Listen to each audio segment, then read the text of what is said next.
اعوذ باللہ من الشیطان الرجیم بسم اللہ الرحمن الرحیم۔ ناظرین السلام علیکم ورحمۃ اللہ وبرکاتہ۔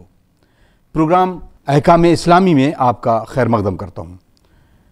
ہمارا موضوع تھا تقلید اور ہم اس پر ڈسکس کر رہے تھے۔ ہمارے ساتھ مہمان عالم دین حجت الاسلام والمسلمین علی جناب مولانا مصطفیٰ علی خان ادیب الہندی صاحب ہمارے سوالوں کے جواب دینے کے لیے ہمارے ساتھ اسٹوڈیو میں موجود ہیں۔ آئیے ناظرین استقبال کرتے ہیں اور اس پروگرام کا آغاز کرتے ہیں۔ السلام علیکم آغا۔ علیکم السلام ورحمۃ اللہ۔ آغا، جیسا کہ پچھلی نشست میں ہمارا موضوع جو تھا وہ تقلید کے عنوان سے تھا اور بہت سارے بڑے مثبت جوابات آپ کی طرف سے آئے اور جو سوالات تھے اس کے بمانی اور اس عرفان کے ساتھ اس کے جوابات بھی ہم تک پہنچے۔ یقیناً جب ہم بات کرتے ہیں تقلید کی تو اس میں بہت سارے سوال ہیں۔ اکثر کر کے یہ دیکھا گیا تقلید کے خلاف چند کچھ افراد ہیں، لیکن اس کے پیچھے بھی سازش یہ لگتی ہے کہ کچھ سرکاریں کچھ حکومتیں بھی اس کے لیے کھڑی ہوئی ہیں۔ تو کیا ہم اس کو سمجھیں کہ ایک پوری سازشن اس کے خلاف پورا ایک محاذ تیار کیا جا رہا ہے؟ اعوذ باللہ من الشیطان الرجیم، بسم اللہ الرحمن الرحیم، الحمدللہ رب العالمین وصلی اللہ علی سیدنا محمد وعلیہ الطیبین الطاہرین۔ بے شک دیکھیں تقلید جیسا کہ عرض کیا گیا بہت اہم ضرورت ہے سماج کی۔ جی، ہم نے کہا کہ میں نے عرض کیا تھا کہ تیسرا آپشن ہے، لیکن ایک ایسا آپشن ہے جو تقریباً اکثریت کے لیے یہی ایک آپشن بچتا ہے، کیونکہ اکثریت مجتہد نہیں بن پائے گی اور اکثریت احتیاط پر عمل کرنا اس کے لیے دشوار ہوگا، لہٰذا جو اکثریت ہے اس کے لیے بہترین آپشن تقلید کا آپشن ہے۔ اور تاریخ گواہ ہے کہ مراجع کی موجودگی میں اور علماء اور مراجع کی رہنمائی میں جب سماج نے قدم آگے بڑھائے تو اس سماج کو نقصانات نہیں ہوئے، اس کو دشمن کی سازشیں معلوم ہو گئیں وقت سے۔ لہٰذا اگر آپ تاریخ اٹھا کے دیکھیں تو سامراج نے جب ایران اور عراق پہ قبضہ کرنے کی کوشش کی تو مرزا بزرگ شیرازی کا فتویٰ جو تمباکو کے فتوے کے نام سے مشہور ہے، وہ ایک فقیہ کی طاقت کو بیان کرتا ہے۔ وہ فتویٰ اس نے جو عمل کیا وہ تو ساتھ ہی ساتھ نجات دی ایران کو، عراق کو، وہ تو اپنی جگہ پر ہے، لیکن اس سے فقیہ کی طاقت کتنی زیادہ تھی شیعہ سماج میں، اس کی اہمیت معلوم ہوئی۔ لہٰذا یہ واقعہ بھی ملتا ہے اور علماء بیان کرتے ہیں کہ جب آپ نے فتویٰ دے دیا اور لوگوں نے تمباکو کے معاملات کو ختم کر دیا اور وہ جو پوری سازش تھی سامراج کی کہ تمباکو کے نام پر اس کی رائٹس اپنے نام پہ لے کر پھر پورے ایران اور عراق پر اپنا قبضہ کریں گے، وہ تقریباً ناکام ہو گئی سازش۔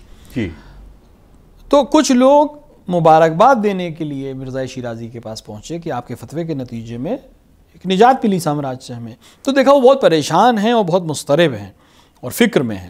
تو ان سے پوچھا آج تو خوشی کا دن ہے، کامیابی ملی ہے، آپ اتنے پریشان و مضطرب کیوں ہیں؟ کہ میں پریشان و مضطرب اس لیے ہوں کہ اب تک سامراج کو ہماری مرجعیت کی طاقت کا اندازہ نہیں تھا۔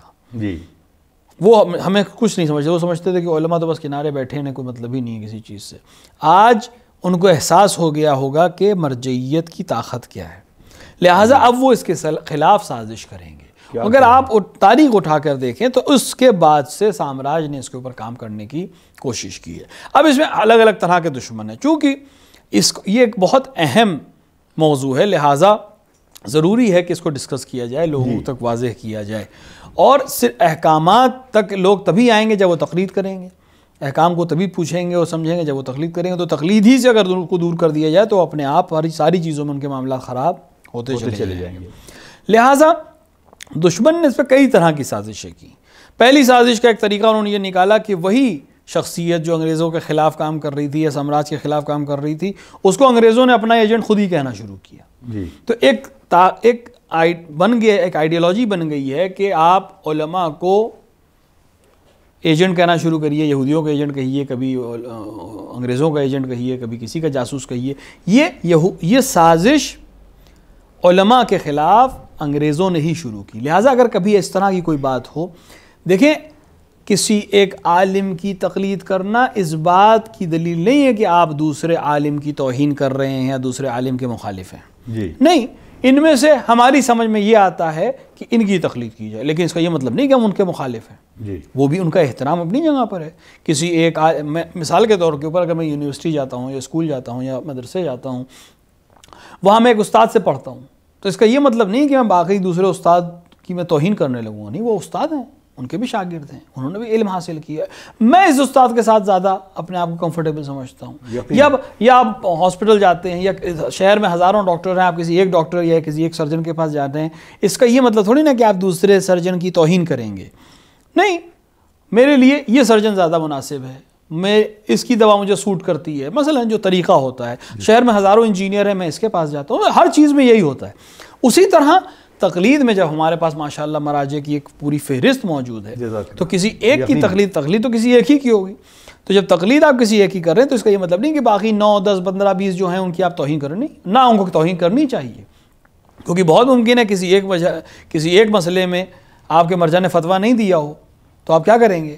جہاں فتویٰ نہیں ہے وہاں آپ کیا, انشاءاللہ جب بحث آئے گی تو بیان کیا جائے گا, لیکن جہاں پہ چونکہ آسان ہو جائے, اگر مرجع نے فتویٰ نہیں دیا ہے تو آپ کیا کریں گے؟ دوسرا مرجع جس نے فتویٰ دیا ہو اس کے اوپر عمل کریں گے. تو لہٰذا ہم عمل ان کے بات پر بھی کرتے ہیں, لیکن تب جب ہمارے مرجع نے اس کے اوپر فتویٰ نہیں دیا ہو. لہٰذا تمام علماء کا احترام کرنا ضروری ہے.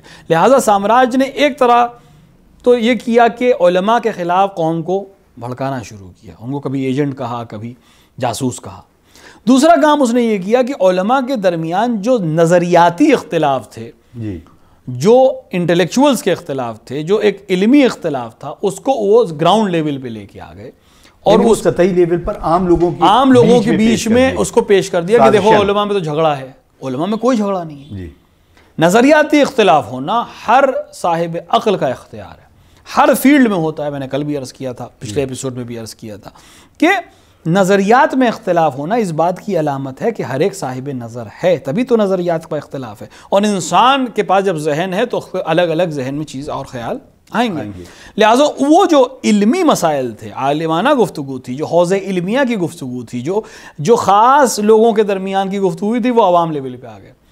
اب مثال بہت قوی ہے لیکن دی جا سکتی ہے کہ مثال کے طور پہ ایک صاحب جو ہے ٹھیلے کے اوپر سبزی بیچ رہے ہیں اور آلو تول رہے ہیں اور فرما رہے ہیں کہ مجھے یہ فتویٰ سمجھ میں نہیں آ رہا ہے. اگر آپ کی فتویٰ سمجھ میں آ رہا ہوتا تو آپ آلو نہیں بیچ رہے ہوتے, آپ کسی حوضے میں درس دے رہے ہوتے, لوگ آپ کی تقلید کر رہے ہوتے. اگر آپ آلو بیچ رہے ہیں تو اس کا مطلب ہے کہ آپ اس سطح پہ نہیں ہے کہ آپ کسی مرجع کے فتوے کے سلسلے میں اپنا نظریہ دے سکیں. آپ حوض علمی میں آئیے, وہاں بات کریے. تو انہوں نے سازشاً یہ کام کیا کہ جو علماء میں نظریاتی اختلاف تھے وہ اس کو لے آئے عوام کے درمیان, اور عوام چونکہ عام طور سے نادان ہوتی ہے, وہ اس اختلاف کو سمجھی کہ یہ دشمنی ہے, جبکہ اختلاف دشمنی نہیں ہے, علمی مسئلہ ہے. ایک صاحب کی تھیوری الگ ہے, دوسرے صاحب کی تھیوری الگ ہے, لیکن اس کا مطلب تھوڑی نہیں کہ ایک دوسرے کو قتل کرنے پہ آمادہ ہو جائیں گے, کوئی دین سے خارج نہیں ہو جائے گا.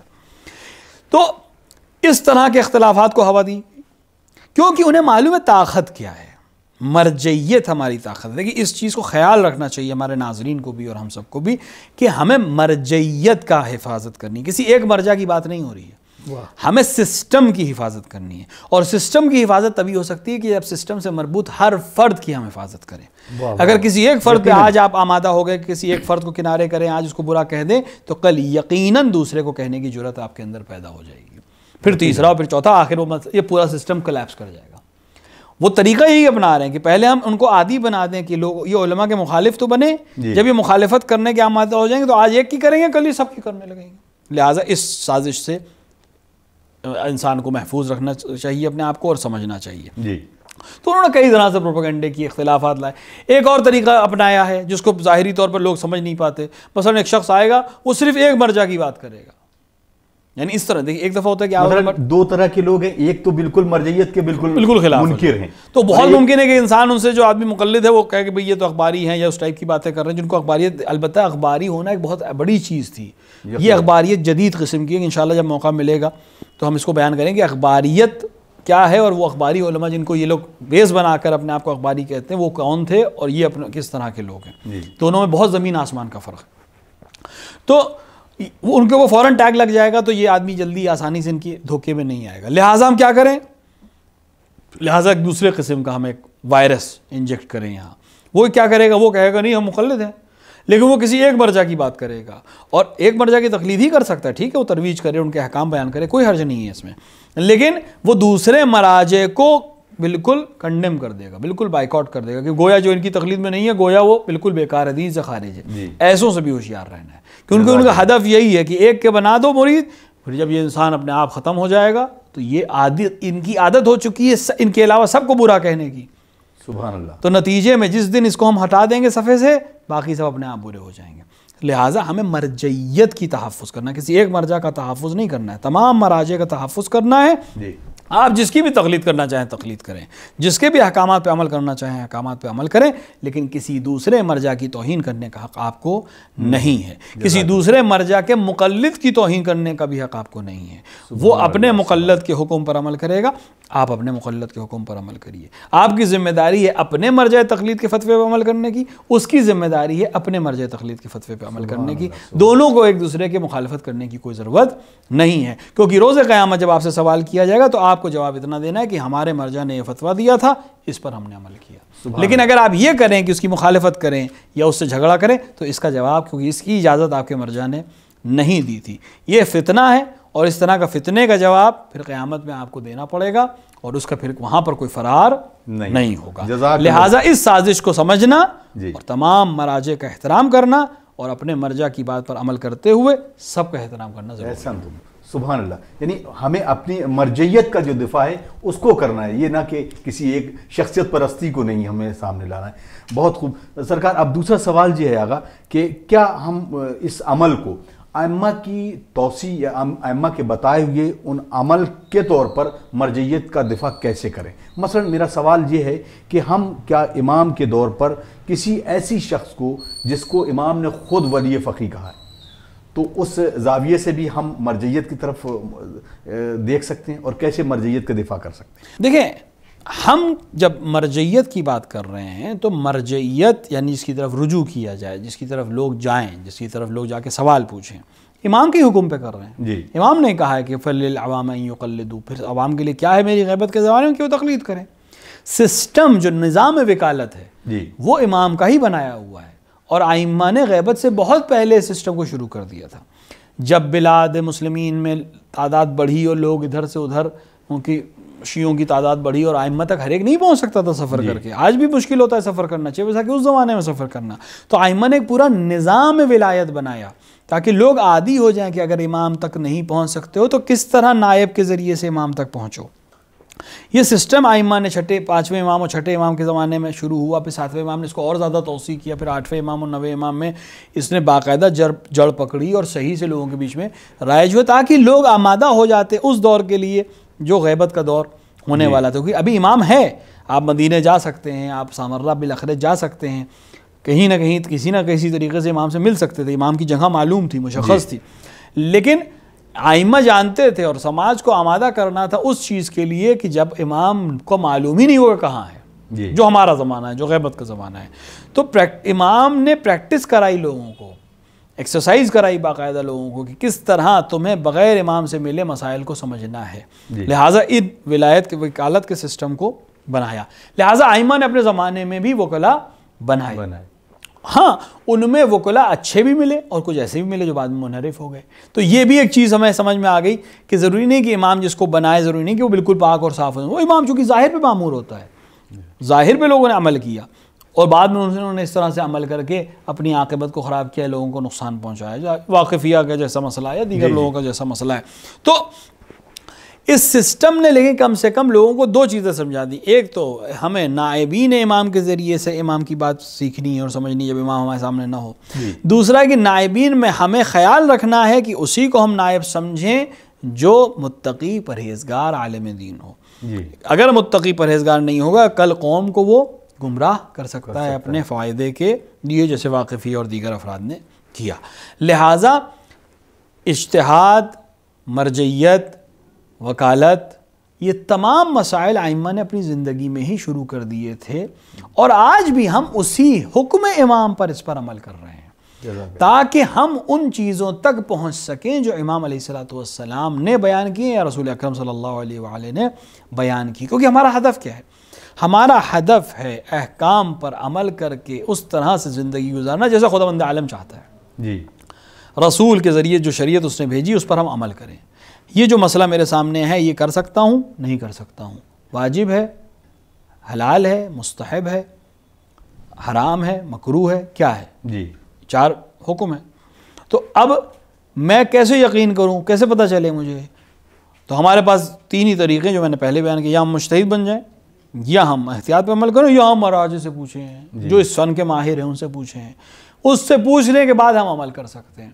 آئمہ نے ہم سے کہا کہ تم علماء سے رجوع کرو تاکہ تمہیں صحیح سے راستہ معلوم ہو جائے، لہٰذا حکم امام سے ہم مراجع کے پاس جاتے ہیں اور فتویٰ پوچھتے ہیں یا حکم پوچھتے ہیں۔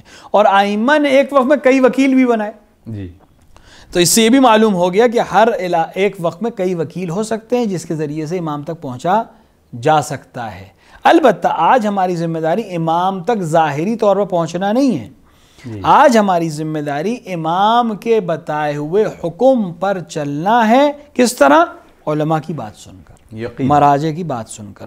آج ہماری ذمہ داری نہیں ہے کہ ہم امام کی تلاش کریں، بلکہ ہماری ذمہ داری ہے کہ ہم اپنے آپ کی تلاش کریں کہ ہم اپنے آپ کو امام کے لیے آمادہ کر پائے ہیں کہ نہیں۔ امام تو آمادہ ہے، جی، امام کو کسی تیاری کی ضرورت نہیں ہے، ہمیں تیاری کی ضرورت ہے، سماج کو تیاری کی ضرورت ہے۔ یہ تیاری تبھی ممکن ہے جب ہم مراجع کو فالو کرنا سیکھ جائیں گے، جب ہم اس سسٹم کو فالو کرنا سیکھ جائیں گے، جب ہم مراجع کے حکم پر زندگی گزارنا سیکھ لیں گے تو یقیناً کل جب صاحب شریعت آئے گا تو اس کے حکم پر ہمارے لیے عمل کرنا بہت آسان ہو جائے گا۔ جزاک اللہ۔ اب یہاں پر ایک سوال اور اٹھتا ہے، کیا مرجع وقت ولی فقیہ ہے اور اس کو امام کا کس طریقے سے ریپریزنٹیٹو مانے جائے؟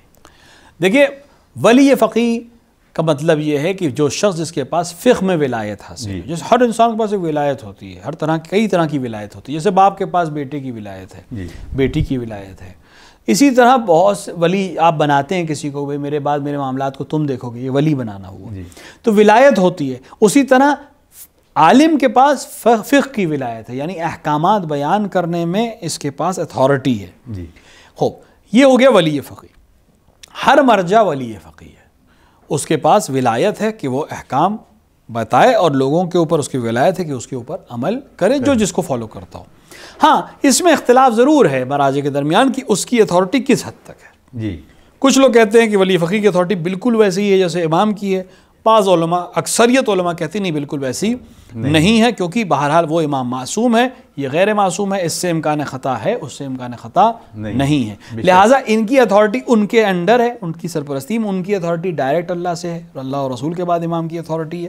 یہ اتھارٹی امام کی طرف سے دی گئی اتھارٹی، تو وہ ذات میں اتھارٹی ہے، یہ عطا کی گئی اتھارٹی ہے جو انڈر سیکشن میں لی ہے، اس طرح سے کہا جا سکتا ہے۔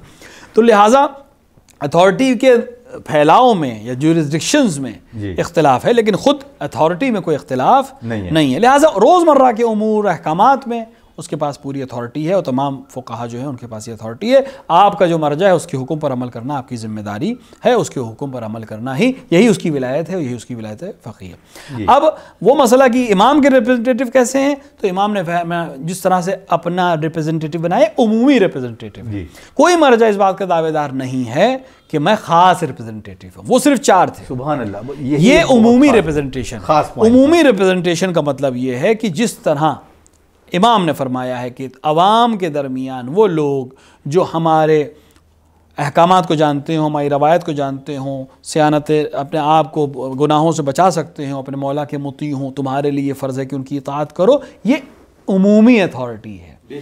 ہر وہ شخص جو اس کیریٹیریے پہ اترتا ہو وہ امام کا نائب ہے، لیکن نائب عام ہے، نائب خاص نہیں ہے۔ نائب خاص صرف 4 تھے جن کے نام موجود ہے، جن کی تاریخ موجود ہے، اب ان کے بعد جتنے ہیں سب نائب عام ہیں، اور ان کا حکم بھی ان کی جوریسڈکشن کے حد میں ہی ہمیں ماننا ہے۔ ایسا تو سبحان اللہ، سبحان اللہ، بہت شکریہ آغا، آپ نے مثبت جوابات، اور امید کرتے ہیں کہ تمام ناظرین اس سے لطف اندوز بھی ہوں گے اور مستفیض بھی ہوں گے۔ ناظرین، یہ تھا پروگرام احکام اسلامی، اور آپ یقیناً ہم سے ضرور جڑیں گے۔ ہمیں اجازت دیجیے، اگلی کڑی میں پھر ایک بار آپ سے ملاقات ہوگی۔ والسلام علیکم ورحمۃ اللہ وبرکاتہ۔